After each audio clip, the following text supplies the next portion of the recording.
बना रही हैं? बेटा, मैं बैंगन पकाने लगी हूँ। क्या? बैंगन? फिर से बैंगन? नहीं, आज आप बिरयानी बनाएं प्लीज़। बेटा, कभी सेहत के लिए अच्छी चीज़ें भी खा लिया करो। ठीक है, फिर मैं गोश्त निकाल देती हूँ और बिरयानी बना लेती हूँ। मामा, वो देखिए, आहिल, जल्दी से मुझे झाड़ू पकड़ाओ, आज तभी से नहीं छोड़ूंगी। इन्होंने तो हमारा जीना हराम कर दिया है। इसीलिए मामा, ये तो फिर से भाग गया।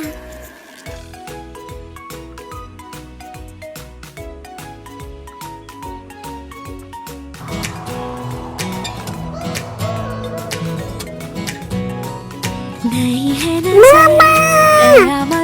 क्या हुआ बेटा? मामा, यहाँ टीवी के ऊपर पहले चूहा घूम रहा था। इन चूहों ने तो हमारी जिंदगी अजाब कर दी है। आपके पापा को आ लेने दो, इनका कोई इलाज करते हैं। शुक्र है आप आ गए हैं। इन चूहों ने तो हमें सुबह से तंग करके रखा हुआ है। मुझे पता था बेगम, इसलिए ही मैं ये बिल्ली लेके आया हूँ। ये बिल्ली ही इन चूहों का इलाज कर सकती है। क्या पापा, आप बिल्ली लेके आए हैं?